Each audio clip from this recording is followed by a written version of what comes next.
Bring it down, speak louder. Now what's my name? Step. Eagerly leaving the scene to go and chase his dream. On a mission wishing ever since he was only 15. With sincerity, I'll never give in to the popularity. The clarity's a rarity when you're compared to me. Now where were we? And I don't mean to be cocky, but I'm never doing this sloppy. And all that hating, it's not me. So I'm original, no copy. Can't copy my swag.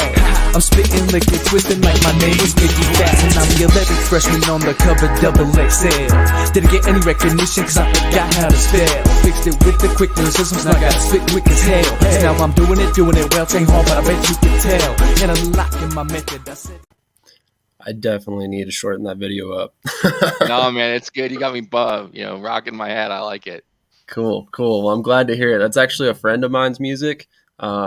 He gave me the permission to use all of it, so I've been working my way through his whole little portfolio, I guess you could say. He made the music like 10 years ago and hasn't pursued music since, so I'm trying to push him back into it a little bit. Good stuff. So you're a good friend and a half. I try. So anyway, as you can see before us, there is this awesome graphic on the screen that Ally created. They are very extremely informative, as we just went over. If you want to take a little bit more time to explain the blue, red chip, white chip situation, so the viewers, as they kind of follow along with us, can understand. Sure, absolutely. So what I did was a while back, I went through PFF data and I pulled the top 256 players, and they had their big board numbers next to them. So that's how they're ranked by PFF back in the day before people got injured and, more information came out. So that information's old. And that's the page with all the numbers on it right there. And then I went ahead and I'm using an overused poker analogy: blue chip, red chip, and white chip. Blue chip people can succeed anywhere. They can play anywhere. They can do anything. There's a risk there, right? There's a Ben Simmons risk. not to pick too much on Sixers fans, stuff like that. I mean, sometimes things just don't work out, but they've got all the tools to make anything work, right? That's your blue chip player. So that's an overused phrase. Everybody knows what that means. Red chip, I want to make this right for Eagles fans. So I want to show you how I'm thinking, how we're thinking, how we're talking about these players, so we can see, okay, well, this player is a great fit for Philly, may not be a great fit for someone else. Those are red chips. And the white chips are just everybody else. They're good players, but it's not like, okay, hell yes, the Eagles need to go after this person like right now today. Makes sense.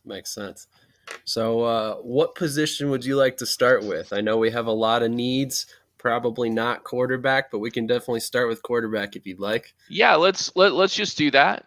That just makes sense to me. And Absolutely. You'll notice something. I'll tease it a little bit. There are no blue chip quarterbacks. None. There are no guarantees. That's why everyone thinks this class is weak, because we all focus on the quarterbacks. True, 100%. I definitely was not all that surprised to see that when you explained the whole process with the blue, red, and white chip players. I mean, as you mentioned, this is why everybody thinks this class is weak. I mean, we got a lot of guys that have traits that are, developmental, but there's definitely holes in every single one of their games. Who's your favorite of the bunch? My favorite is definitely Malik Willis. I don't know who you guys listen to. The guys are listening to us now. Marcus Whitman had his guys draft. I saw some stuff on Twitter about that, so I decided to do one of those myself.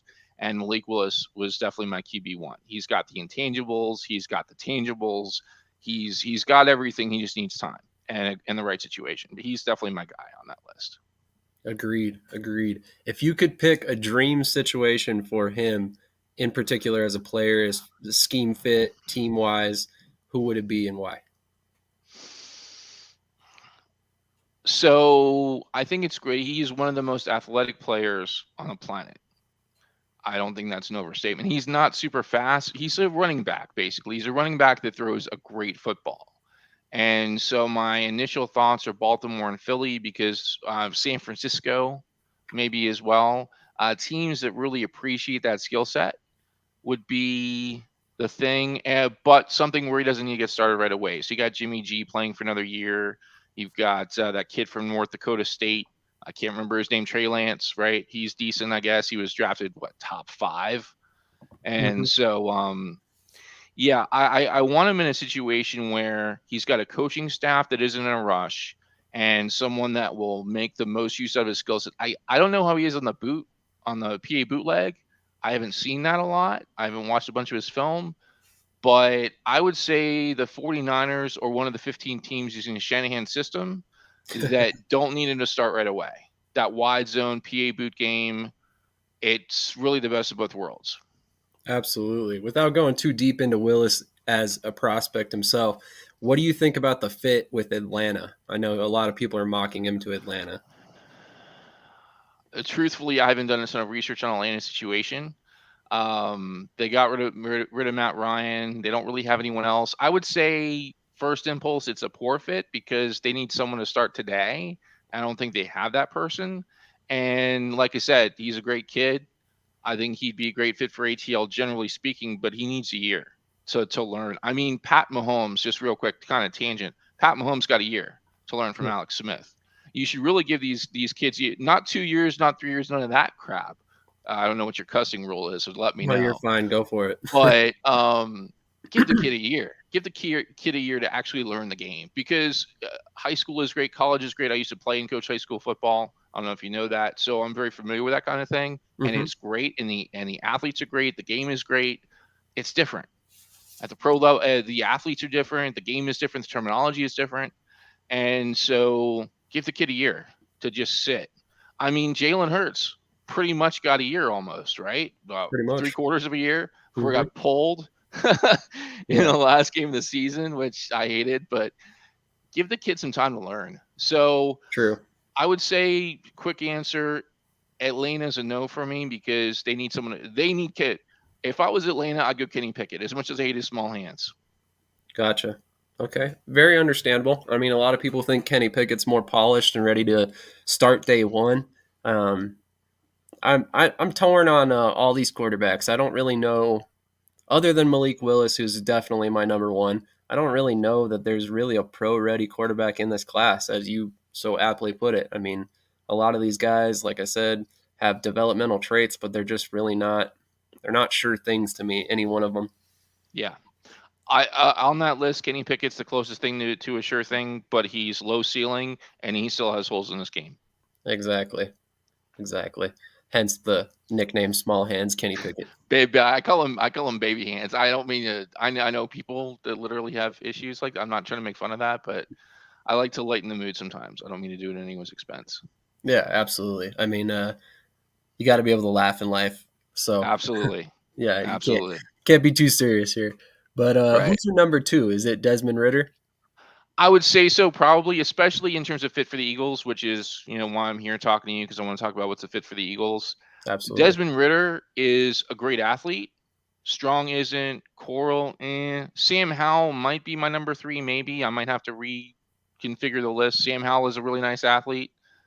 So basically, Desmond Ritter is a really nice athlete, and the big thing is he's got great field vision. Now, I don't know what the coaches told Jalen Hurts last year, but he had 5 guys open all the time. It pissed the hell out of me, pissed the hell out of a lot of people. But was it an alert? Was it something that he checked out at pre-snap? What was his progressions? We don't know any of that stuff. So I can't say, okay, well, there are 5 guys open right here, and that's his fault, or there are 5 guys open here, and it's the coach's fault. So until I know that, I can't really judge him as a passer. He's got his issues. He's working on it. He's a great kid. He's a lot like Malik Willis in that way, but he's not there yet. Absolutely. Absolutely. I was a little worried that Howie Roseman was really going to consider trying to move up and get him until we went and made the trade with the Saints. Now I feel a little bit more comfortable that we're not going to be able to get him where we're at, but we'll see how things go. Yeah. What do you make of the recent rumors, if you've heard them, that Howie Roseman is looking to trade up, actually? So I think trading up is fine. The question is trading up for whom and for when and all that. So Exactly. you'll notice as we go through, and I'm not trying to rush you, I'm just saying when we get there, I mean, there are some real blue chip candidates that I would absolutely trade up for and take a risk on. And if he trades for those people, okay, cool. I think it's worth taking a risk in those cases. Absolutely. Okay, so we'll go ahead and move on to the next position. Let's do running back. Running back, you have one blue chip player, Kenneth Walker. Why is it that you saw Walker as the only blue chip player in this class? Well, I'm not gonna lie. I watch a lot of college football. I'm gonna pay for my FUBU membership in August, and it's only half a year thing. But I love college football, Big Ten, Big 12. I saw a lot of his games. He's got all the skills. He's got all the tools. He's got the speed, the agility, the toughness. Um, he's a decent receiver out of the backfield. He's not great in pass protection.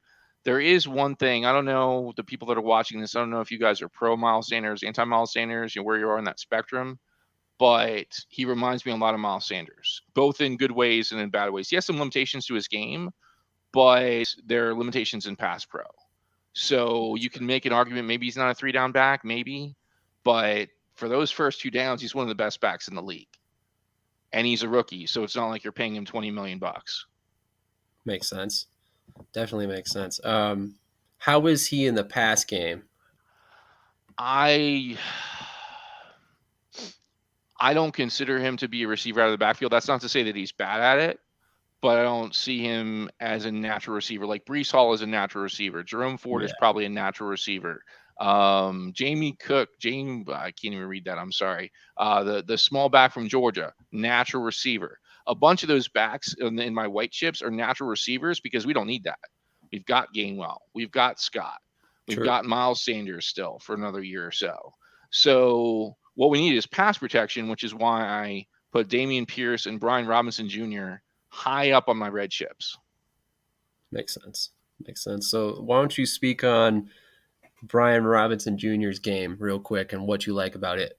So he's physical, he's straightforward, and like I said, the biggest thing is he is a monster in pass pro. He looks for contact, and he's got the frame to handle it. And if you're looking for someone that can be a 3-down back and can be a good pass protector in 3rd down, which we don't really have right now at all, he and Dameon Pierce are it. Those are my guys. Gotcha.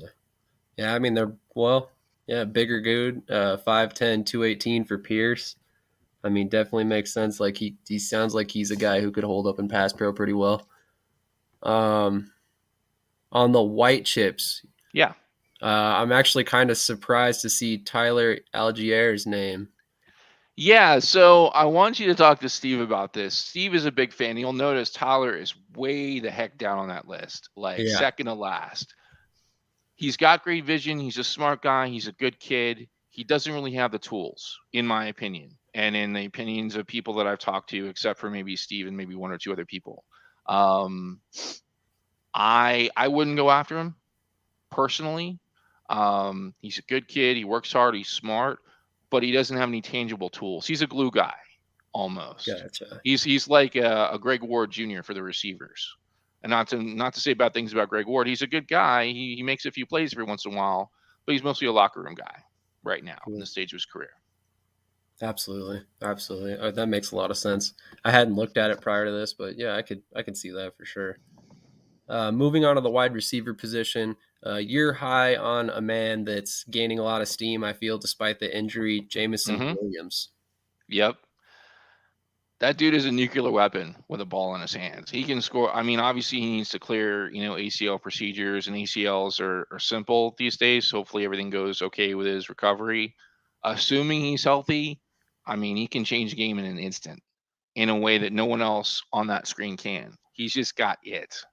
And having the ability, I mean, there are fast guys, there are big guys, there are smart guys, there are shifty guys. Jameson Williams got it all, and he's got it in enough quantity where he's definitely my blue chip player for the receivers. I could definitely see that. It seems like he's rocketing up draft boards despite that injury. I was actually kind of surprised to see him rank so high on so many different mock drafts because of the fact that he did just have an ACL tear. But it seems like a lot of people are looking at it much like you do, to where it's fairly routine these days. It's not like it was, 10 years ago when an ACL tear meant the dude was for sure down for a season. So it'll be interesting to see where he lands and if he gets a full season to rehab or if they're rushing him back. Absolutely. So Your number 2 looks like it's Drake London. I'm a Hmm. big fan of London. Talk to me a little bit about what you like about his game. So London will erase Hertz's mistakes a lot. So London, and you get different measurables: 6'5", 210, something like that. Maybe he's only 6'4". He's a tall dude. He's a big body. He has basketball player athleticism. He used to be a basketball player. He's really shifty. He could be a great big slot like Michael Thomas. Even you spread him out wide, you put him in the X. So we really need an X. We need a big body receiver to post up defenders. Separation isn't an issue if your quarterback isn't inaccurate. So our quarterback has accuracy issues. I don't know if you were on this conversation with me. I was talking to you guys before about Cam Newton. I saw him as Jalen Hurts being very similar. And what did the Panthers do? They got him a bunch of big receivers and he got better. And so that's really what the Eagles need to do. And they've been trying to do it. I mean, J Jaw was the contested catch guy, but now he's a tight end. And Jalen Rager, I don't even want to get into that. To be fair, as much as I'm into my charts, into my analysis, I've only really been into this about a year. So I wasn't even thinking about this stuff when Rager was on the board. I wasn't even thinking about this stuff in a serious way when J Jaw was selected. So in that sense, in the terms of the past, I have no idea what I'm talking about. All I know about is this year and what we can do right, hopefully. Gotcha. Definitely makes sense. I'm in very much the same boat, just a lot less analytically inclined. So, a guy we just talked about off screen, Alec Pierce. He was a Yes. guy that I was not aware of prior to this. Why don't you go ahead and fill us in on his game and what makes him such a good fit for the Eagles? So he's very much a similar type. He doesn't have the upside of London or Watson, but he's a big physical guy, good possession receiver, and like I said, he can really erase a lot of mistakes. I think you want London or Watson above him by a good bit, but Pierce can solve a lot of problems from a possession receiver perspective. Absolutely. 6'3", 211. He's only about 22 years old. Looks like he's got a lot of good traits to work with. I like how he seemed to get better as the season went on until he played Alabama anyway. Right.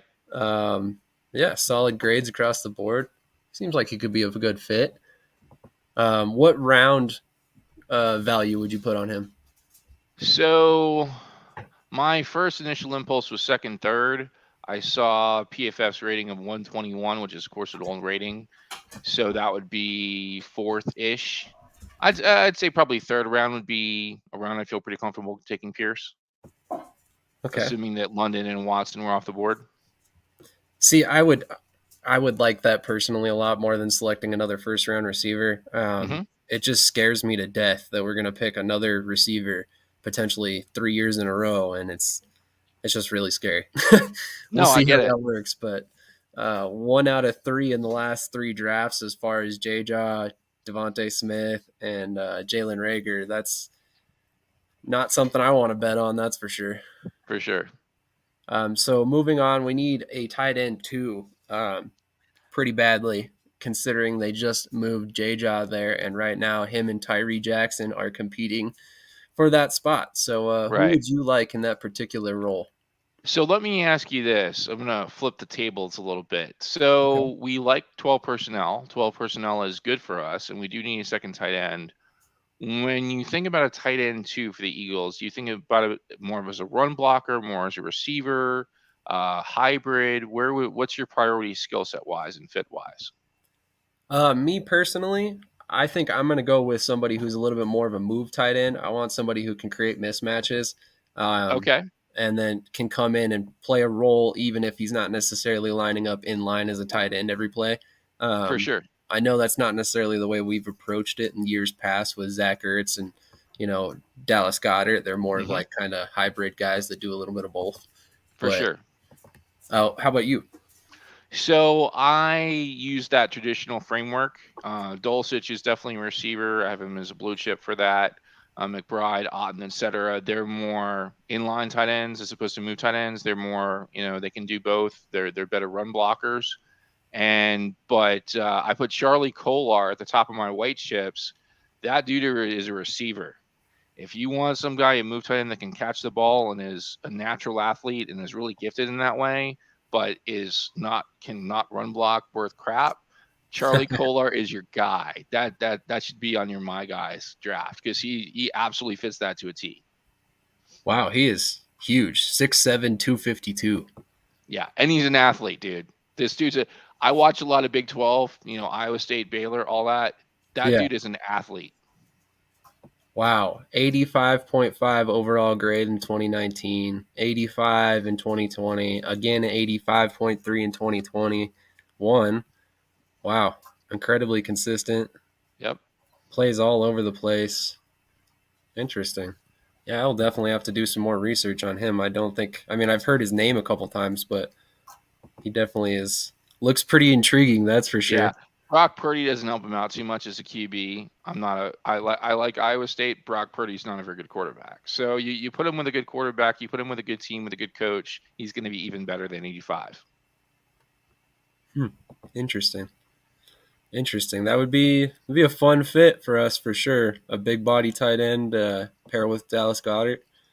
Moving on to the offensive line, a lot of people, me included, have considered the possibility of drafting an offensive lineman in the first round. What's your Mm-hmm. take on that particular thought? I'm not opposed to it. It is certainly a position of value. I think the Eagles won its only Super Bowl because it prioritized offensive defensive line, among other things. And so if it's the right player in the right situation, I say yes, absolutely. Also, there is some degree of need replacing Brandon Brooks at right guard. I like Driscoll, but I don't consider him a long-term replacement. If there are players that are better. Um, Lane Johnson is great. I love him. He's not going to be around forever. Kelsey, one of the best, not going to be around forever. So, do you bring in depth or do you bring in right guard competition in round one? I don't know. It depends. I mean, that's the nice thing about the draft. Like, there are like 7 million possibilities. It's even better than March Madness, right? True. So, if Ikem Ekwonu is somehow they're at 15 or even 10, shit, trade up, get that guy. He's a mauler. Evan Neal, blue chip, absolutely. You want someone to help out with pass protection on the right side for whatever reason? Charles Cross is one of the best pass protectors in the league. And then Absolutely. Falele is another mauler. If you like maulers, he's great. Zach Tom is a high effort kid. He's small. He's athletic. Wake Forest. I'm a Wake Forest fan as well. Fan is maybe too strong a word to use, but I love watching their games. And you got some good kids on this list. You got some real talent. And if it's the right fit at the right spot, I say go for it. Makes sense. I actually heard those medical concerns about Evan Neal, and I started getting a little excited that he'd fall to 15. I'd take him. Mm-hmm. What do you think about his fit at guard? I know a lot of people have said that he could potentially play guard at the NFL level. Yeah, I think, and don't quote me on this. Evan Neal, I know less than most. I think he actually played guard previously. The thing is, he's super tall. He's freakishly tall and freakishly large, which has him having all sorts of balance issues. Now, on the inside, your balance is going to hurt you less than on the outside. He's just going to be a massive, oversized guard. I don't see him pulling very much. I could see him in an inside zone scheme. I could see him in an outside zone scheme. I could see him in pass pro. If it's the right fit, if it's the right team, it could work for sure. I imagine, I could be wrong. I forgive the lack of certainty in my voice. I don't know how teams are viewing him as a guard versus a tackle. I would think most teams would want him as a tackle, but Ekwonu, it's 50-50. Half of the people are going to be like, let's put him at guard. He's going to kill it at guard on our team. Half the teams are going to be like, we're going to put him at tackle. He's going to kill it at tackle. I think when I think of Ekwonu, I think someone much more versatile in that way. And Cross for me is just a tackle. But yeah, Neal, I think has some versatility. I think he did play guard earlier in his career. Correct me, internet, if I'm wrong about that. Give me a middle finger, whatever it is. I don't really care. You are correct, by the way. Yeah, I see him more as a tackle, but I do think, yeah, he played guard earlier in his career, so he can do it. But he's just a massive guard at 6'7", 330, whatever. Guards are not usually that big. So True. Well, dry apparently both blocking of these men have actually played some time at guard. Guanu actually played 239 snaps at left guard in 2020, I guess. Primarily left tackle, though. Yeah. Neal played strictly at left guard his freshman year and then moved to right tackle and then left tackle. I was not aware of the fact that he was quite that versatile. So that might be an asset we need to look at if he does fall that far. For sure. Position versatility, as we saw last season, is huge. Yes, very, especially on this roster. Mm-hmm. As we spoke about, Stoutland likes to move his guys around quite a bit, it seems like. For sure. So looking at the interior offensive linemen, Kenyon Green is a guy that I don't know a whole lot about. What do you love so much about him? He's aggressive. He's a mauler. He's a bully. If you take his lunch money, he's going to punch you in the face. He's going to get you on the ground. He's going to kick you in the stomach 4 or 5 times. And then once he thinks you're kind of out of energy, he's going to kick you again just because he feels like it. He's that kind of player. He's that kind of person. He plays with that kind of energy. That's why he's at the top of my blue chip list, because when you're a running team and you take pride in that the way that the Eagles did last season, that's the kind of guy you want on your team, especially right guard. Gotcha. I was going to say, one of the things they did say is that once he stopped getting moved around so much, his tape was elite, and it was at guard. So definitely makes sense. Played right guard, and left tackle. So definitely another one of those guys, position versatility that we just spoke about. For sure. Would he be somebody that you would feel comfortable plugging and playing from day one? I think so, yeah. Get him at right guard, get him in Brandon Brooks' old spot. And, yeah, I feel comfortable giving him a shot. Now, obviously, you can rotate Driscoll in, and even Herbig, which we gave a 1-year tender to, something like that. I think so. So long as Herbig doesn't play center, I'm fine. He's a halfway decent backup guard. But I'm dissing on Herbig. I'm having fun with it, right? To answer your question in short, yeah, I have no problem playing Kenyon Green at right guard day one. Gotcha. What do you put value-wise for Zion Johnson? Zion Johnson, first of all, I'm not sure entirely what you mean by that. He should probably be number 1 on my list. He's definitely in the right column. He's probably one of the best linemen in the draft. He's talented. His technique is sound and solid. Boston College, great lines, great running game, great culture. I don't think he's as much of a bully as Green is, but I think he's much more of a technician. I think he's very good. I think he's very smart. I think he's never in the wrong situation, essentially. I mean, everyone makes mistakes. Human error is inevitable, but you get my point. Yeah, gotcha. That's basically what I meant. More or less round valuation. I mean, is he a Oh, first yeah. round Oh, pick? yeah. If he doesn't go round 1, some GM's going to get fired. I've seen a mock draft with Dallas taking him in round 1. That would be a really smart move for them. I would be completely cool taking him so they can't. Because Dallas, I don't know how much your people hate the Cowboys, but Dallas's issue is they can't run the football. And, when they have to throw the ball, they can't. So Zion Johnson will solve their problems and help them run the ball consistently. That's his value to any organization. Hey, there's a lot of value in that. That's for sure. Dallas is definitely a team that always seems to draft a year early when it comes to the offensive line, but they seem to have quite a few holes on the offensive line this season. Mm-hmm. So it could be interesting to see around those middle draft picks where everybody starts picking up guards and tackles at, because I'm sure there's going to be a run on them at some point in the draft. Absolutely. What do you like about Dylan Parham?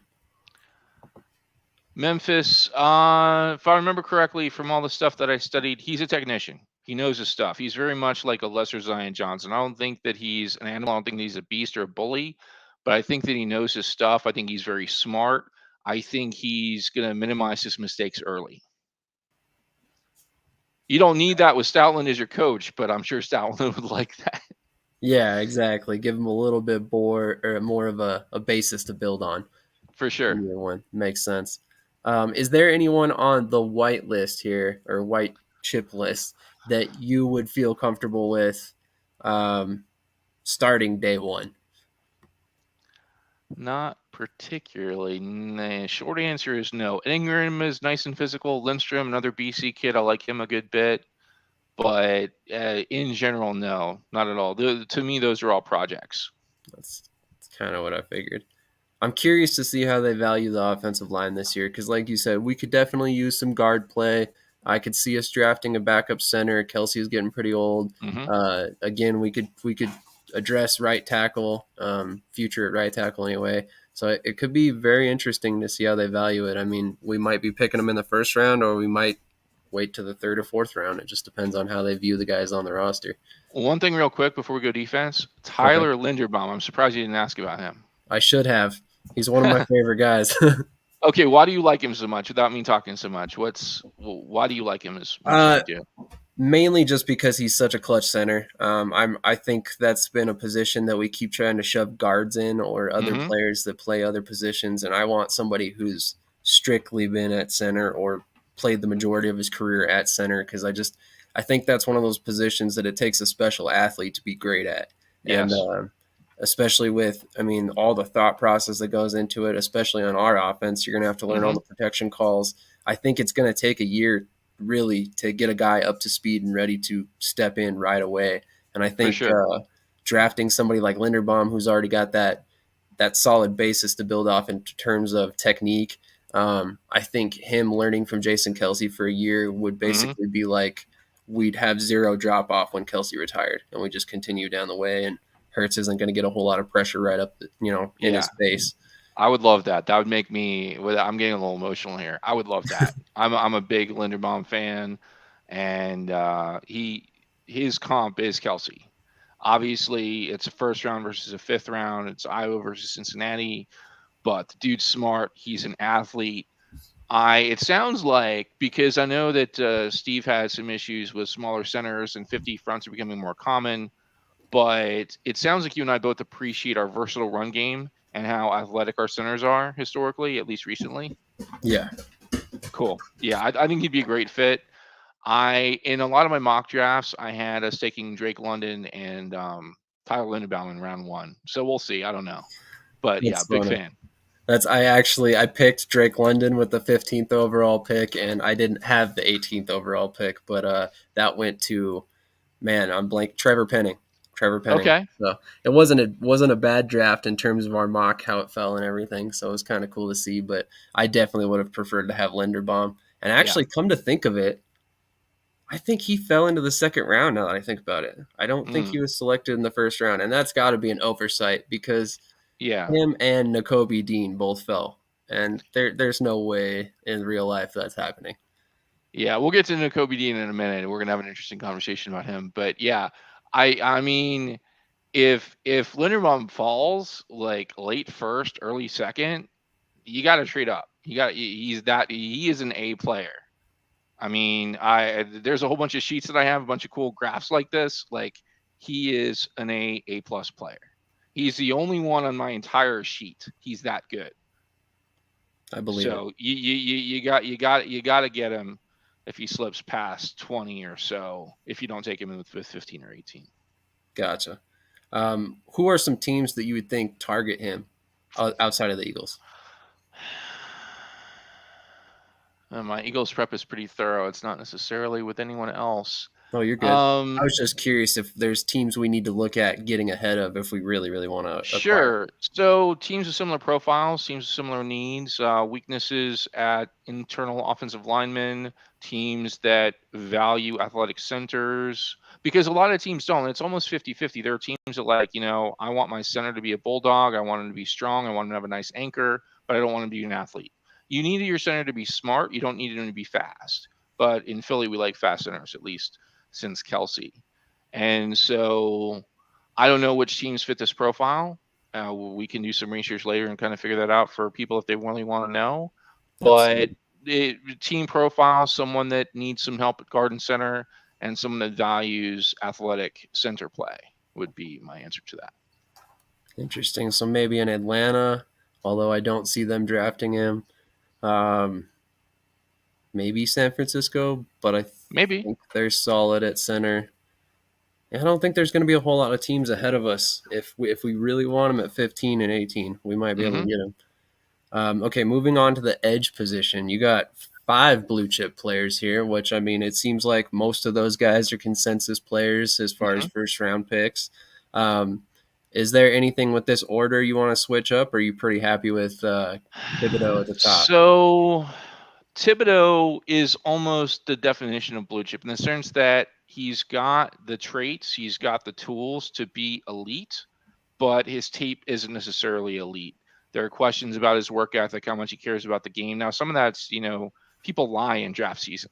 Yeah. everybody lies. So, what's the truth? What isn't? I believe I'd rather take Linderbaum, but if for some reason Kayvon Thibodeau fell to say 10 or so, if Howie traded for him, traded up from 15 to 10 and took him, I'd say he'd be worth the risk. I might be wrong. I might be a dumbass for saying that, but I believe he has enough in his toolkit, especially with Stoutland. Who's our defensive? Do we have a defensive line coach? How does that work? I think Or we have one. I just can't remember right off the top of my head who is it. Give me a Yeah, and second. in high school, line coach is a line coach. You coach both sides, but in college and the pros, I'm sure it's different. So I don't know who our defensive line coach is. That person probably needs to be fired, which we can talk about some other time. But yeah, with the right coaching and the right environment, the right situation, he has the potential to be great. So I'll keep him at 1 and Hutch at 2. As far as the rest of the guys, I'm fairly comfortable with that order as well. Tracy Rocker is our defensive line coach, and he was just hired this past offseason. Okay. So maybe we give him another year. Yeah, the guys are in the wrong alignments, and their stances are off, and their timing is off, and give them another year. That's fine. And to be fair, was one thing I want to talk about for a couple of minutes anyway. JG's defense. So basically, I don't know if you read my article. I read it for Gate City Sports Media a while back about JG's defense and Staley and the Chargers and the Rams. I don't know if you had a chance to read that. But basically, the league is going to a two-high system now, Fangio system. And because of that, in order to be gap sound with a two-high safety, you got to be two gappers on defense. You got to be gap and a half. And so you need defensive linemen that are more robust physically, 280 as opposed to 260, 300 as opposed to 280, 320 as opposed to 300. And so that's what my guys in the red, my red chips there are bigger, more physical players in large part. And that's why I put them there. And thankfully, a lot of those guys, the blue chip guys, they're 9-techs, right? They're still important. You still need them on the field, especially on third down, but they're much less of those kind of two gappers that I'm talking about. Absolutely. Absolutely. I mean, it definitely makes sense. And we've talked about it at length off camera about all the different deficiencies we had in terms of talent and for Jonathan Gannon's defense, Jonathan Gannon's defense in particular. He was definitely working with a lot of players that were probably not best suited for his scheme. Mm-hmm. And some of the guys, it seemed like they were trying to fit like a square peg into a round hole. I mean, with like Anthony Harris, shocking that he's actually back, to be honest. Mm-hmm. But I think they were trying to just make a connection there. Like, oh, well, Gannon coached in Minnesota. Harris kind of knows the scheme. Let's just bring him in. What can we do? And then I was actually shocked to see that we kept him over McLeod. But what are you going to do? Yeah. It's just one of those situations, I guess. Mm-hmm. What did you think of us bringing him back in general? So basically, I think he's a good locker room guy. I think he's physical. I think he has good instincts. I think he's nothing but a box safety or a nickel, whatever the hell you want to call him. Basically, you want him in the box. You don't want him as a post safety. You don't want him deep, because when you put him deep like the way JG did sometimes, you got to put him 20 yards off the ball. When you do that, you make it very easy for the other team to move the ball. So you have to go from a zone scheme to a man scheme, and our guys don't have the athleticism to play man. So I think I like Ant Harris. Bringing McLeod back too would have been fine as well on a 1 year, $1 million deal, no guaranteed money type thing, a prove it deal. Yeah. But they're both box safeties. Exactly. Last season, we only had one true post safety, and that's Marcus Epps. And he's great. I'm glad we're keeping him. And grow that man, grow that tree, grow that beanstalk. That dude has talent and skill and diversity. If you want two safeties that can rock in the box and you can rotate them and buzz them and whatever, Epps is one of those safeties. Ant Harris isn't, McLeod isn't, Wallace isn't. We don't have that other guy yet. So hopefully we're gonna draft him in the draft. And I can actually use your help with that, because as much as I did research previously, I'm a little rusty on how athletic these safeties are. So we'll talk about that in a minute. Absolutely.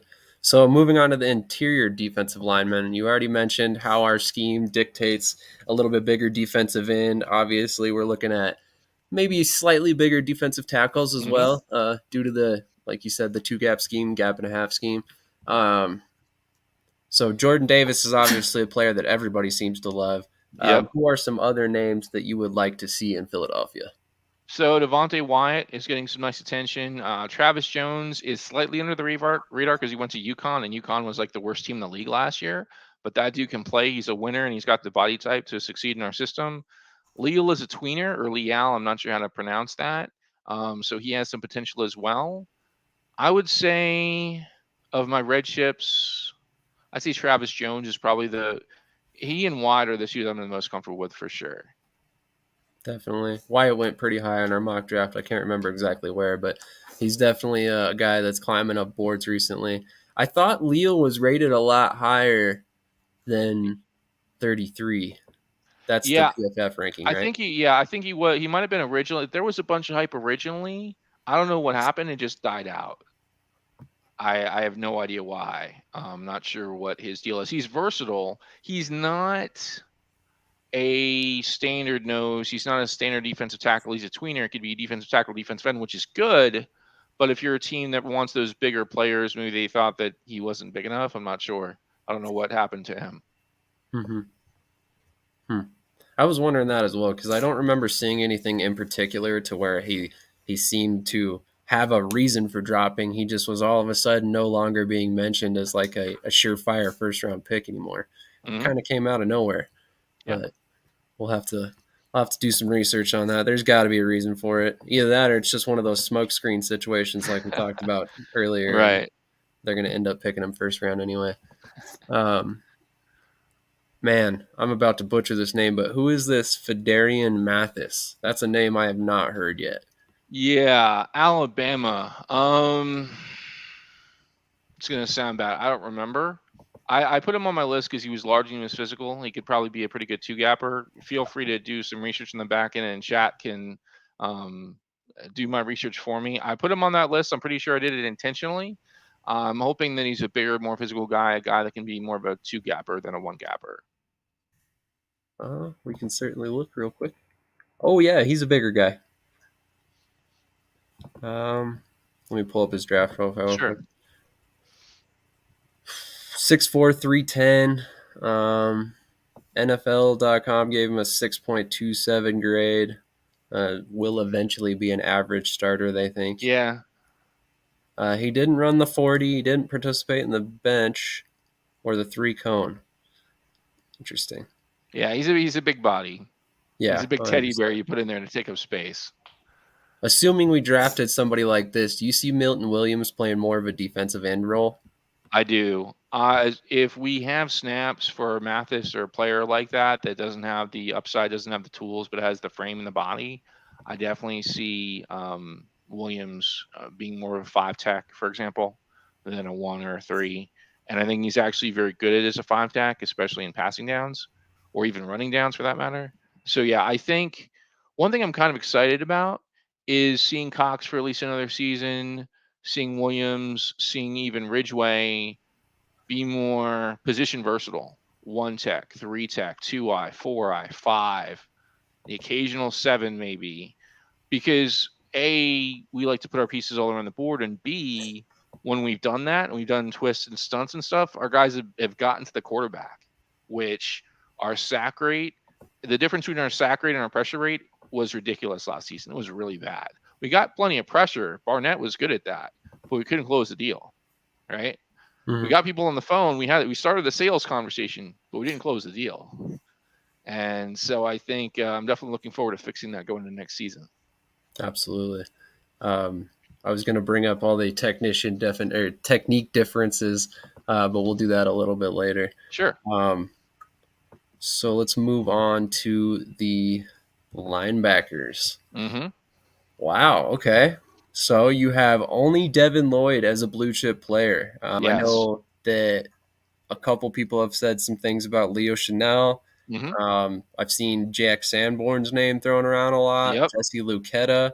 Actually, Luketa is a guy that I've been doing a lot of research on for the CFL draft, which is ironic.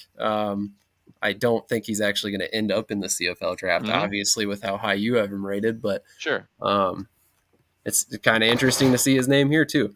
Yeah, And then Nakobe Dean is actually fairly low on your list as well. Why is that? Yes. So Nakobe Dean, again, I'm preparing these with a certain perspective in terms of, okay, what's best for the Eagles? What's going to fix their problems the best way? And I'm a big believer that Nakobe Dean is a role player. He's a sub linebacker. He's a weak side linebacker. He's a missile. He's a rocket. He's a chaser, but he's not great against the run. He is, I'll give him credit. He's very good in man coverage. He's got the hips. He's got the feet. He's got the agility for that. But it's like there's one or two or maybe three things he does well. He's not a well-rounded player. Devin Lloyd does everything well, which is why he's blue chip for me. He'll fit in any situation. But with forgetting his name now,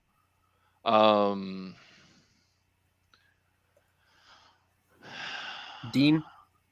yeah, okay. I even put him on the red list because he is that good, but he's that good at one thing. Yeah, Nakobe Dean. So you need a team that needs a third down pass rusher. We just free agency for just 1 minute.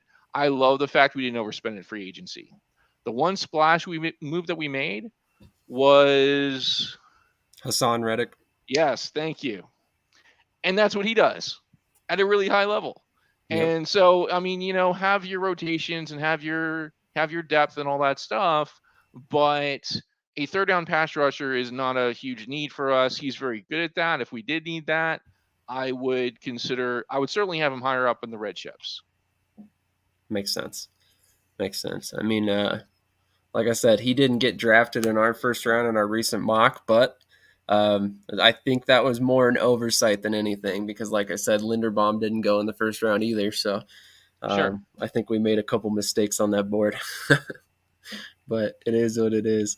So who is Quay Walker? Quay Hopefully I said that Walker correctly. is the third Georgia linebacker. And I'm trying to remember, they have him in different roles, and forgive me for not recalling. So Nakobe Dean is super fast. Quay Walker, I have Quay Walker higher up on the list because he's more of a traditional Mike. I like, I'm forgetting these dudes' names. Edwards, Edwards. TJ Edwards. Oh, yeah, TJ Edwards. Yeah, I like TJ Edwards. He's a good kid. He's not great. He's not elite. He's not blue chip. He's not even maybe red chip. I don't know if he was getting drafted today. If we can get a Mike that's elite and that's a traditional Mike linebacker that's great against the run, that's great against controlling certain areas of the field, hook zones, curl flats, whatever it is. And Edwards is good. He's good. He's not great. Is that a fair assessment of Edwards in his play? He's good, but not great. Perfectly fair. In fact, Cool. I would even go a step further and say he's a little overrated, but that's me personally. That's totally fair. So I would say, in terms of our needs, in terms of linebacker, we could use another Will. We could use another Mike, and Quay Walker was Georgia's Mike. He was their big physical back. He held the center. It's like you're playing chess. You want to dominate the four center squares, and Quay Walker does that. Dean is fast. Tyndall, I think, is even faster than that. And they're speed guys. They're sideline to sideline, which is great. But ultimately, if you don't control the four center squares, you're getting screwed, right? So that's my priority as a defense: control the four center squares, and Quay Walker does that. Gotcha. Okay, that makes perfect sense because honestly, I think if we're going to draft anything, I'd rather have a Mike linebacker as well. Like I just said, I think TJ Edwards is a little overrated. Don't get me wrong. He's great. I think he was awesome on special teams and he's awesome as a role player, but I'm just not comfortable with him as a starter, and I'd much rather get an upgrade at the position if there's one available. For sure. I hadn't heard Quay Walker's name. I don't know how, considering there's two other Georgia linebackers in the draft this year. No worries, it happens. Absolutely. So are there any other guys I should know about out of the linebacker group that you have here? You mentioned that you heard some of them already, and I think the ones you've heard of are the ones you should have heard of. You might know more about Lucetta than I do, but I put him on the list because he's big and physical. He's kind of a Mike. Is that basically your experience in your research? Yeah, basically, he's a pure Mike. He hasn't moved around a whole lot, and he's very very adept at what he does, but he's limited to a certain extent, I'd say. Absolutely. So that's basically my red list, are people that are very good at one thing And the people at my top of my list, Muma, Chanel, Walker, Sanborn, they're true Mikes, and I guess Lucetta is as well. Gotcha. Okay. What about Damone Clark? That's also another name that I'm not too Yeah, familiar with. LSU, good kid. Uh, Again, I chose him. Feel free to check the measurables. I did not. I gave Nakobe Dean a huge freaking compliment. He is the only will linebacker that I put on a list of Mikes. That's how much I value him as a player. I think he's that good. If I remember correctly, Damone Clark, traditional Mike, nice big physical, great locker room kid. LSU has a tradition of giving away the number 18 to some of its best players, and I think he was wearing that number. Yep. So good kid, good locker room kid, very skilled, very talented. But unlike Devin Lloyd, he does like one or two things really well. Devin Lloyd does everything well, which is why he's blue chip. Makes sense. Makes sense. Yeah. Wore the number 18. 6'3", 245 pounds. Actually had a pretty decent 40 time, 4.57. 7.123 cone. Yeah, he's a pretty decent athlete considering. I thought he was Mm-hmm. more of a, or thought he would be more of a, I guess, a thumper. But Sure. yeah, interesting. I'll have to look more into him. Mm-hmm. Moving on to the cornerback position, which is definitely a position that I really was looking forward to talk to you about. Sure. Um, I definitely think that we have to come out of this draft with a cornerback in the top 2 rounds. Mm-hmm. How would you look at that position in particular? I would agree with that. I would say that our biggest needs team wide are on defense. I would say that they are in the secondary at center and at corner, respectively. Basically, the reason that our defense was not great last year is because we were putting non athletes in a place to play where athletes play. So that kid from Pittsburgh, whose name I can't remember, doesn't even matter. Steven Nelson, not an athlete. Kayvon Wallace, not an athlete. Ian Harris, not an athlete. McLeod, not an athlete. Like I said, just one guy, apps, and you can't run cover three all day. This isn't 2013 anymore. So we definitely need some athletes at the position at safety and at corner, and I definitely think those need to be drafted in the first couple rounds, even if we have to give away some of our fifth round picks or third round picks or fourth round picks to do that, for sure. Okay, absolutely. Who's your top corner? Is it still Stingley, or has his So, injury dropped? yeah, so he's got the injury thing. He only had one really great year in 2019 when everyone at LSU was great. Um, I think Stingley has enough there to take a risk on. If so, let's say he's available at 10. I think Howie will trade up 5 rounds. I don't think he'll trade up 6, certainly not 10. So hypothetically, if Stingley's there at 10, and if Howie pulls the trigger and trades up, I'm cool with that. I think he has enough. He's shown enough there, even if it was 3, 4 years ago, that I'm willing to take a risk on that because that's how much we need impact players at those positions. That being said, Ahmad Gardner really should be my one, but I'm giving Stingley respect there because he just showed so much in 2019. I just got to give him credit for that. I think there's enough there to see, assuming his medical is okay, and assuming he's not like Kyrie Irving or something crazy like that. He doesn't want to play the Yeah. game. I already made fun of Ben Simmons. Um, so James Harden, I'm not even gonna go there. Anyway, yeah, assuming he's okay in the head and in the heart, he's got the skills, he's got the tools to be an impact playmaker. I'm going to give the guy a shot. I think Amon Gardner is better. I think he's safer. But if you go Stingley, I'm not going to cry about it. Makes sense. Yeah, I would actually love to see Stingley Jr. opposite of Darius Slay. I think that'd be a hell of a cornerback tandem for sure. Um, One that we really haven't had in a long time. It's been a long, long time since we've had two really decent corners in Philadelphia. Very true. Um, Ahmad Gardner, I heard a stat somewhere along the lines that he did not allow a touchdown throughout his 3 years of college. I Yeah. mean, that is just unbelievable to me. How high do you rate that in terms of, I mean, draftability? Is that something that you're looking at, or are you looking at more traits and what they're able to do? I track traits more than stats. He played for Cincinnati. Cincinnati's a good school. Jason Kelsey went there. They're in what, the American Conference? Playing Tulsa and Tulane and SMU. And SMU is decent, right? I don't know if Rice is in that conference. Anyway, the quality competition is not very good. It's not like he played in the SEC with that kind of stats, so I kind of disregard that. But what I like about Gardner, what I love about Sauce, is he's got the complete toolkit, right? He's great in press. He's great at bail technique. He does everything well. I was originally concerned because I love press corners, and I'm pretty sure most Eagles fans love press corners and aggressiveness and physicality and taking the initiative, right? Generally, that's a Philly thing. Yep. I'm actually was born in North Jersey, so I should be a Jets fan, but it is what it is. Anyway, so I fell in love with Sauce as a press corner. I'm like, oh shit, this dude can do everything. He's not Yeah. just a press corner. I mean, he's got all the tools. He's got all the skills. And so I disregard the stats like that because I don't think it's really relevant. But I love the tools, the tool set. Gotcha. What do you make about everything that has been said about height and its relativity to quarterback success at the NFL level? I've heard a lot of people that say if they're under 5'11", they're not putting them anywhere but the slot. Yeah, I think so. I guess a couple of things with that. I love the question, by the way. You're doing a great job asking questions.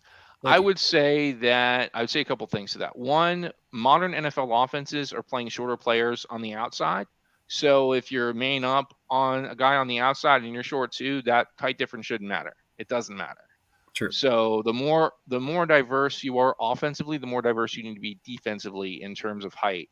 Another thing that I like about shorter corners to a point, to a degree, maybe not 5'9". If you're 5'9", you should probably be in the slot. But if you're 5'11", 5'10", whatever, you can absolutely play on the outside probably. That's a benchmark, a line that I have, but it's a line. You got to draw a line somewhere. True. And so the thing about shorter corners I like is they have more leverage. They have more balance. When they make a misstep, there's less consequence because they have shorter legs usually, and so their stride is shorter, so the mistakes are smaller, right? I like that. That's a very good point. And if you want a man press corner, leverage is key. Leverage in your footsteps, leverage in minimizing your mistakes, and leverage in terms of pad level and hip level. So I actually, to a point, 5'10", 5'11", let's say, I prefer shorter corners. I know Seattle was super successful 10 years ago with taller ones, but yeah, shorter corners are fine by me. Definitely. Definitely. I mean, I was always a big fan of the larger corners, but it definitely seems like there are quite a few of them that are around that 5'10", 5'11" range in the league right now that are still pretty decent. I mean, Joe Mm-hmm. Hayden's one of them that people keep pointing out. Um, Kyler Gordon is one of the guys. That's actually why I preface the question. Sure. He's 5'11" and a half. That half's Mm-hmm. really important to those guys. Yeah. 194 pounds, and he's rated as a guy who will eventually be a really quality starter. Is Mm-hmm. that somebody that you would target in round 2, or is that a little bit too high for him? I would say probably 2, 3. I've got McDuffie a little bit above him. I think McDuffie is probably a safer bet in round 2, for example. Another Washington kid. Agreed. But yeah, no, I like them both. I like Gordon. I like McDuffie. I think they're both good bets in round 2, 3, day 2, basically. Yeah, I'm also a big fan of Kobe Bryant, but not the Nice. basketball player, which is kind of funny to say. Right. Um, there's a lot of people that are really high on him as well. What would Yeah. you like about him, his game in particular? So I'm glad you didn't mention a stat about Kobe Bryant because Kobe Bryant has some really good stats too because he played at Cincinnati. Um, he's got a good skill set. He's no Sauce Gardner, but he's a good, competent quarterback. He's got some good skills. I think he's also kind of minimal on the mistakes. I think his film is pretty clean from what I remember. I haven't watched it recently. He's a good he's a good fit, and he's safe as a good fit, which is why he's at the bottom of the red chip list. Makes sense. Yeah, he's a taller guy, 6'1", 193 Hmm. pounds. Played in a lot of bowl games. 5 different bowl games his entire career. That's crazy. And apparently he's related to former NFL defensive back Christian Bryant, who I've never heard of. So that's important to know. For Um, sure. Jalen Watson. Who is he, and what do you like about his game? He's in the white Washington chip list, but State. Yeah. Truthfully, I don't remember him all that well. I want to see if there's anyone in the white column that I remember with any. These are my minimum research guys, to be honest with you. oh, Hit a lot. If I didn't hear that they were very good, I just didn't put in the work. I'm just going to be honest about that. That's like 256 names in total. So Yeah, no, you're fine. I truthfully don't know. You're all right. You're all right. I'm just a random name I picked out on the list. For I'm not sure. gonna No lie. worries. No worries. All right. So moving on to the final position group, probably Hmm. one of the more important ones for the Eagles, the Yes. safety position. Now, as much as I'm a fan of Kyle Hamilton, I really don't think he's going to be on the board when we pick. If we were to move up, would you be hurt if we drafted Kyle Hamilton? No, and I actually need your help with this because I did the research on these guys initially. I did a lot of research, but it was a while ago, Hmm. and so I'm a little rusty on because with the Eagles, you need safeties that are versatile. You need safeties that can play in the box. You need safeties that can play in the post. You need safeties that can come in from 10, 15, 20 yards off the line of scrimmage with speed in the rock, with speed in the buzz, with speed in the whatever, to go from a two high to a one high Hmm. to show the defense a different look post snap. And I'm not sure which of these guys. I think a lot of these guys are not as versatile as I'd like them to be. And so we can talk about these guys. I want to talk about these guys, especially the ones that I highlighted, the ones that did some research on at some point. But I don't really recall. I know that Kyle Hamilton has the measurables to be good in the box and be good in the post, but I'm not sure that he is. And I mean, there's obviously injury history there as well. What's your take on Hamilton before we get into maybe some of these other guys? I personally think that his best role at the NFL level is going to be in the box Hmm. primarily. Obviously, like you pointed out, he's got the measurables for it. I think teams are going to look at that and immediately want to force him into that whole role for good Sure. reason. Obviously, he's an athlete. He's a little bit better than your typical linebacker, but I mean, he's Hmm. still not exactly the speediest safety in the world either. So Sure. I definitely see him playing that kind of nickel linebacker, um, you know, whatever you really want to call it at the end of the day, but a hybrid linebacker safety role. Pointed question. I'm not sure if you want to call Davion Taylor a nickel, whatever. But would you say he's an upgrade over Davion Taylor, Kyle Hamilton? Oh, a vast upgrade. Okay. Because the question is, who are we replacing? Um, I love our slot corner. He's great. I'm drawing a blank on his name. He just got an extension. Totally deserves it. Maddox. Maddox, yeah, great. I love Maddox. I don't want to take Maddox's job away. I want to give some other guys a few snaps here and there, but Maddox is solid. Slay is solid. We're going to get a solid corner, hopefully, across from them. And then, maybe a dime corner, maybe another nickel linebacker. Um, yeah, Definitely. I'd be interested to see him kind of take some snaps away from Davion Taylor, like you said, and then hmm primarily replace Ant Harris. yeah, That would be nice. But once again, I don't think he'll actually be there on the board when we do draft, unfortunately, but for sure. um, we can dream. Yeah, I Um, mean, like I said, if he's there at 10, I'm cool with how he's moving up from yeah, 15. yeah, So, absolutely. So a couple of the guys that you mentioned on the red chip list are actually very versatile guys. Daxton Hill and Jalen Petrie both played a little bit of corner, if I'm not mistaken. They've played in the box. They've played a little bit of even, I guess, what you could call a defensive line position, but hmm really it's just lined up on the line of scrimmage, and they ultimately blitz the quarterback. sure. Um, what do you think about those two players in particular? Those two would probably be my favorites. I know I've got Brisker and Cini up there, which we can talk about as well. I watched Brisker's film. When I say that, I watched the Ohio State game, and he didn't look very good. So if I'm going to see how someone's going to pair up against NFL receivers, I'm going to watch the Ohio State game because Ohio State has the best receiving core in the country, probably. And I wasn't impressed with what I saw. And I know he's a local kid, Penn State, all this other stuff. Yeah, But I think he fits. I think he's a fit. I don't think he's horrible, but he's certainly not blue chip. Cine, I'm not sure what his deal is. I know he's good enough to be on the red list, but I like the two that you focused on, Daxton Hill and Jalen Petre. I watched a lot of Michigan. I watched a lot of Baylor. I think those are two very good players that could fulfill multiple roles in the way that I think we need them to as a defense. exactly. I think that's kind of what they planned on Kayvon Wallace being at first. He Hmm. just hasn't really panned out. He's just a Um, box guy. Exactly, exactly. Which is there's a place for that. Don't get me wrong, Hmm. but it is kind of disappointing to see him not fill the role that we were all expecting when he For was sure. selected in round 3. Correct? Something Three. like that. Yeah, I mean, Jay Jaw was never a receiver. Now he's a tight end, and he's going to be decent at tight end. Wallace is actually a halfway decent box safety, and hopefully, JG is going to let him just stay in the box more often as a sub role or something like that. Exactly. I think that's what makes the difference between a good coach and a great coach is the coaches will find a role for an NFL player, regardless of if they have the intangibles to play. Say for instance, a primary box role. I mean, Kayvon Hmm. Wallace isn't the guy you would typically think would play in the box. He's like 6 foot, 190 pounds or something like that, if I'm not mistaken. Something like So that, yeah.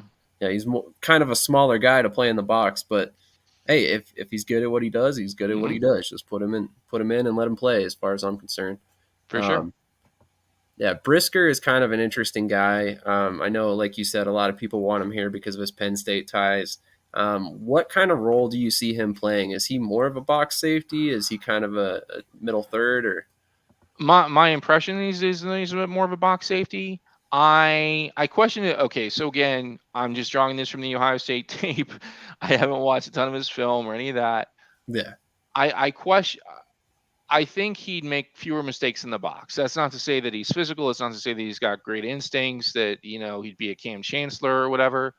But I trust him more in the box than I do in the post because of how I saw him. And with zone coverage, it's the team that struggle. It's the linebackers that are in the wrong spot. It's the ends that are dropping in the wrong spot. It's not just Brisker that's on the wrong spot, but a lot of guys were just in the wrong spots. Their coverage was off. There were holes in the coverage.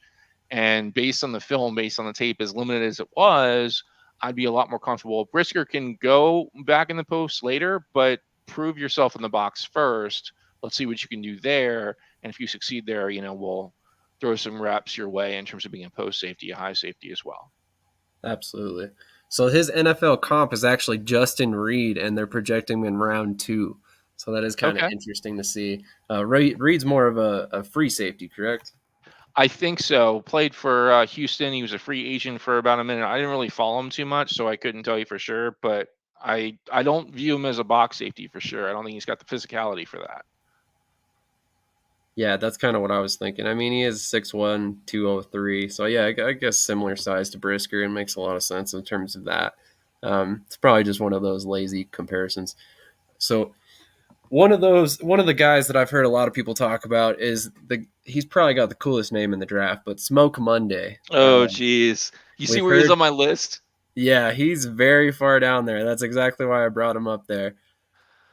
He is actually the bottom player on the safety list in general. So I'm Yeah. curious why you have him rated so low. Is this strictly because of his fit with the Eagles, or No, that's an overall issue. Like fit for the Eagles, I put in the red chip category. If Kirby Joseph is near, it's at the top of the white chips. I think. Did you interview him once or something, or was that that was someone else? Hunter? That was Hunter. Hunter. Okay, yeah. He's a good kid. I don't really see the fit on putting him in the red chips, but I just heard from everybody that he just sucks. And so I had to put him in the bottom of the list to just acknowledge the expertise of the other people I speak with on a regular Wow, basis. that's He's just crazy. he's got a cool name, but he's just really bad as a safety for whatever reason. I didn't do the research, but yeah. Oh, you're fine. I was just curious because, like, I see maybe it's just because of his name, literally, but like I've heard so many people talking about him. But honestly, the grade that the NFL.com gave him was a 5.9, which is basically an average backup or a special teams player. So I Yeah. mean, it's pretty spot on with your assessment of where he's at on the list. I mean, he doesn't have anything exactly defining in terms of athletic traits. I mean, he's 6'2", 207, which is awesome, but ran a 4.52. That's not exactly exciting. Yeah. Round 6 projection, and Mm-hmm. Deshaun Elliott is his NFL comparison. So that's, I mean, Elliott's pretty cool, but at the same time, not exactly the comparison that I would want coming out of the draft, I don't think. For sure. No, absolutely. So, in your dream scenario, I think you said it was an offensive lineman and a wide receiver in round 1. Ultimately, who would you select if you were Howie Roseman? Good question. So 15 and 18, just for example. Yeah, well, I don't want to take a trade off the table because that could make it interesting as well. Sure. Um, I mean, let's just take a look at the list. I'm fine at quarterback. I love Kenneth Walker, but we're good enough at running back. I don't even want to mess with that. Tight end, no. Why? I don't. Our receivers suck, dude. Yeah. Rager's the worst. J Jaw's not a receiver. Um, Okay, so 15, 18. I don't care which one is which. With one of those picks, if I'm Howie, if I'm the decider, I'm choosing a receiver with one of those two picks to help out Hurts. Gotcha. And now And go for it. is your top choice Jamison Williams? If Jameson Williams is there, yeah, I probably need to take him. If he's not there, I don't think he will be there. Then I'm absolutely going after London or Watson. Pierce is a stretch, but I'll take him. Burks is even more of a stretch. And then I like Olave and Dotson, but I just don't think they're great fits. But I think that they're good enough for me to put them in my red list. I maybe should have put them on top of the white chips. They're very nice receivers. They do good work, but I don't think they meet a need. I don't think they erase Hurts' mistakes in terms of his accuracy. So I don't see them as a solution to a problem. So yeah, receiver with 15 or 18, Williams or London preferably. I'd like to get one of those two. Watson is nice. He's got some upside, but he's a project. Tackle. No, not really. Guard. Not really. Zion's a great player. Linderbaum is high on my list. I mean, he's an A for sure. So I definitely want to take a look at Linderbaum. As far as the rest of these guys go, I don't really care too much for round one. So, edge.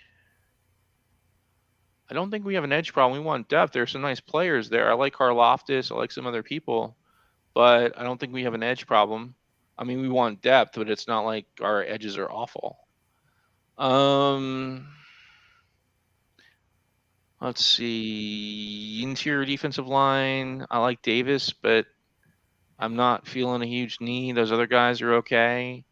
Linebacker, corner, safety.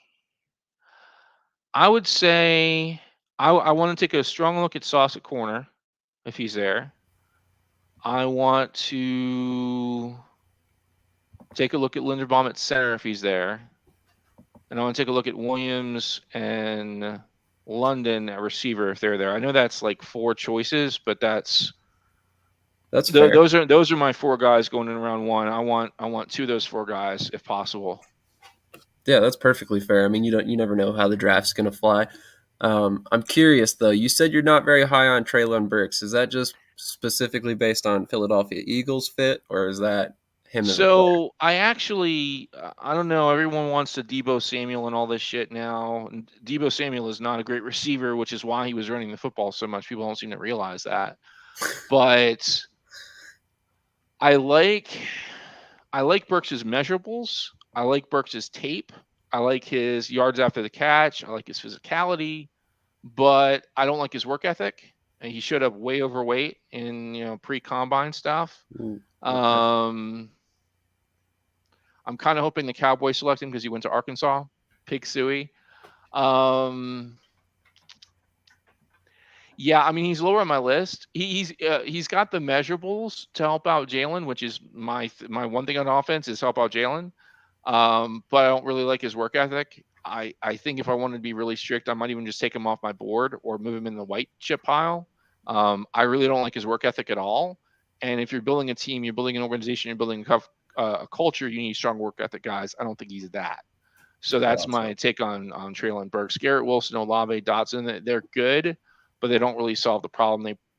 They probably should be in the white chip pile, but they're really good. So I'm just giving them respect for being in the red chips. Makes sense. Gotcha. I'm really high on Burks. That's why I asked. But okay. At the same time, it is because of his value as a runner as well as a receiver. And it like you said, there's a reason why Deebo was running the ball so much, and it's not because he's a number 1 receiver, in my personal opinion. For sure. Yeah. Yeah. Anyway, I think we've basically covered most of the board anyway. Mm-hmm. Are there any guys that you want to highlight that are maybe not so high on the board? Let's take a quick look and we'll see. David Bell. So I watch a lot of Purdue. I'm a David Bell fan. I like the guy a lot. He's a good kid. He's a good locker room guy. He's got some physical measurables. I've seen him get separation in college, so he could get separation in the NFL. I think he's what. So I want to give you up to 5 white chip guys that I think the Eagles should take a chance on potentially. Is that fair? That's totally fair. David Bell is one of my guys. I like him a good bit. Again, he's better than Greg Ward Jr. That's not saying very much, but I believe in David Bell. I believe he can put it together with the right support. Let's go through running backs. I'd say running backs probably Abram Smith, also from Baylor. You can go to the running backs real quick so everybody can see that. Okay, cool. I love him so much I put him in the red column. And so much I love Abram Smith, right beneath Brees Hall and above Isaiah Spiller, just to give you an idea of how much I like that kid. So he's very one track. He does one thing very, very well. You point him straight ahead, you hand him the football, and he just mauls people with his body. He's not shifty. He's not elusive. He's not going to break ankles. He's not going to break knees or anything like that, but he will run your ass over, and he'll take pleasure. And he used to be linebacker Okay. at Baylor, and then he moved him running back. It's like, oh shit. If you like physical running backs, if you like a physical style of football, Abram Smith is your guy. I like him so much I put him in the red chip. So it violates my rule, but I'm going to go with it. You're good.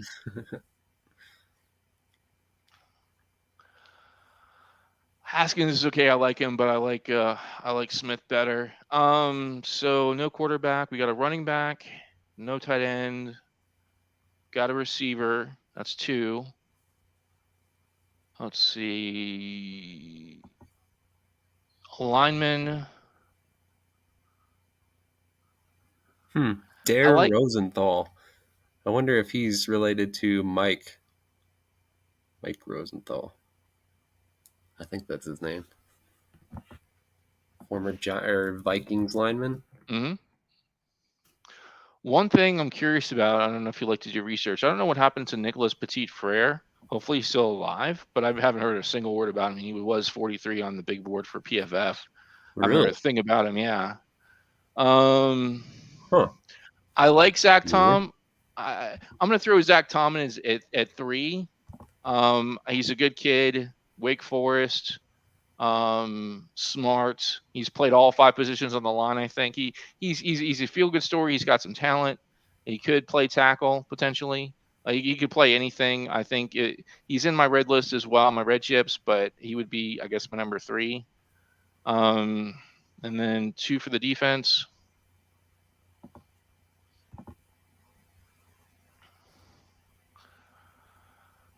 I like Karlaftis, but he's a blue chip.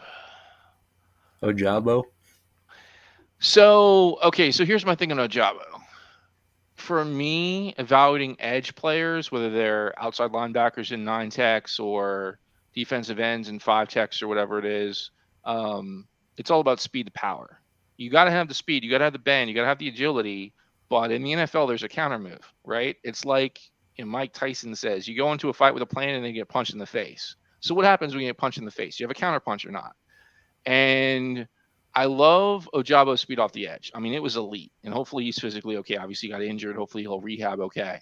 What I like about Ojabo, I don't think enough people give him enough credit, as much as I think people pine after people a little too hard as fans. One thing I like about Ojabo is he is intelligent. He's thoughtful. He's strategic and analytic. It's not just that he has speed, but he was actually in the process of really learning the game and learning the counter moves and learning how to use his body, to use his technique to make the second move better than the first move.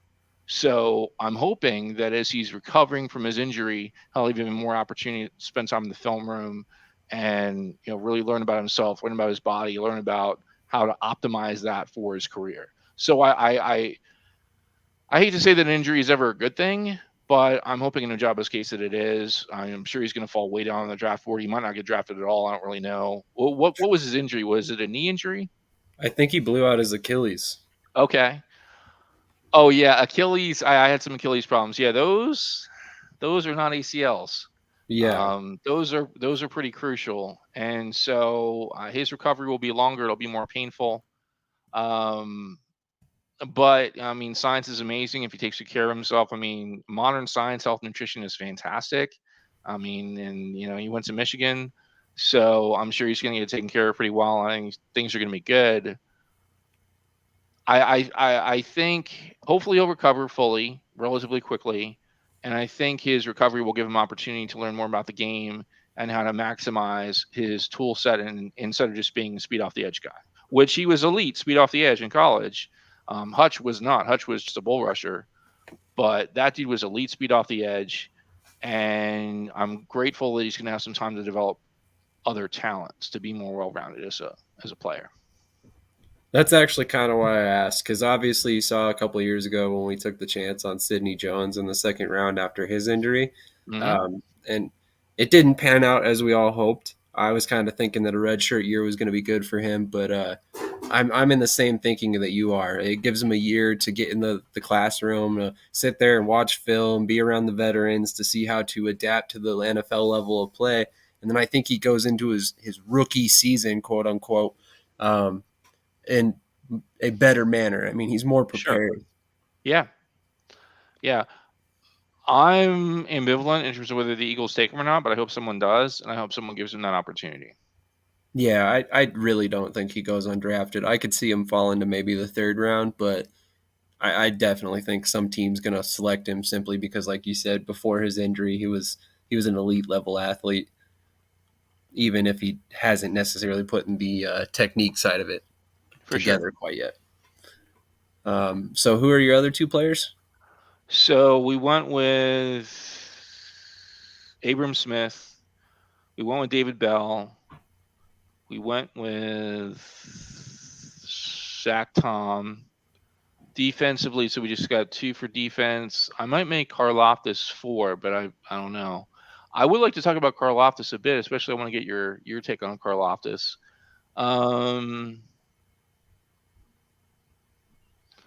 So maybe Karlaftis, and then linebackers. I just want to see the other 3 real quick. I'm gonna make Karlaftis my 4th, even though I consider him blue chip.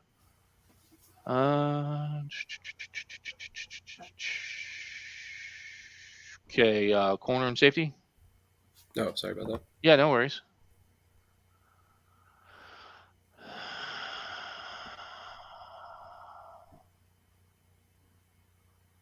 I think Andrew Booth is pretty interesting. Some people have him as CB6, other people have him as CB3. There's a wide kind of divergence in terms of that.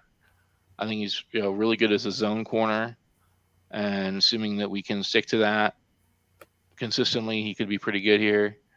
Yeah, I think Booth is going to be my 5, and Karlaftis is going to be my 4. What are your thoughts on Karlaftis? What have you heard about him? What do you think about him in general? Um, I think he's an intriguing player because I mean he is kind of a bigger dude. He seems like he can play a little bit of that hybrid position, maybe kick inside on a couple passing downs here and there. But at the same time, his lack of sacks in college really bothers me. And Sure. I get it that he had pressures. He got there. He just wasn't completing the play. And Mm-hmm. I've heard that argument all off season about the defensive linemen we already have on the Eagles, and I don't like it. That's I fair. want the guys to complete the play. I want to see the sack. I want to see him get the quarterback on the ground and make an effect on the game. I Mm-hmm. know pressures help. Occasionally, they help. They lead to errant passes, tip balls, interceptions, stuff like that. But it's just a lot more sure thing when the player's getting a sack and it's affecting the offense. It's slowing For down their sure. momentum. Yeah. No, that's totally legit. That's totally legit. What do you make of him? Because he's an interesting player. A lot of people are widely divided on him.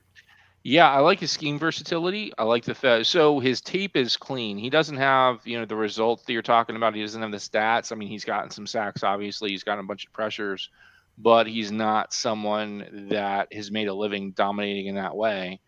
But he's a good kid. He's smart. He's tough.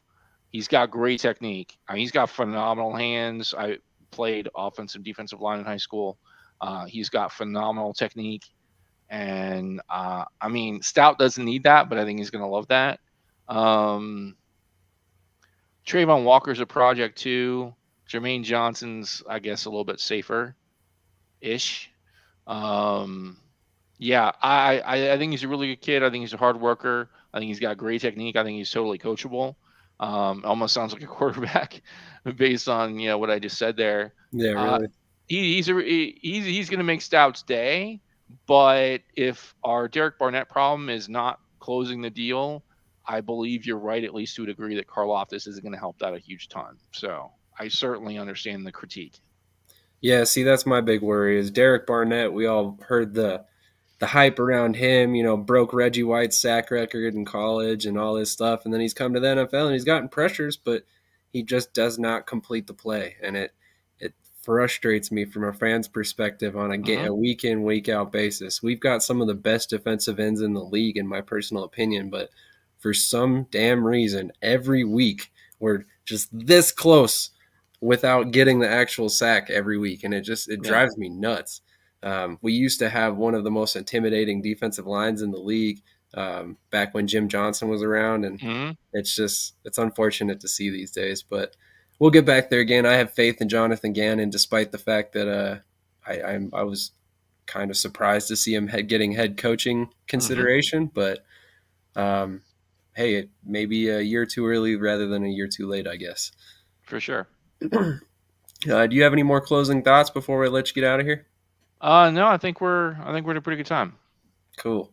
Well, thank you so much for joining me. I really appreciate it. And like I said before, this was one hell of a draft breakdown. I don't even think I could handle looking at all those players, let alone breaking them down in the manner that you did. So it was awesome to see. And as always, your breakdowns, your analytical breakdowns are just next level. So I appreciate you coming on. And we'll definitely have to do some more episodes in the future and maybe get some post draft analysis here in the next week or two.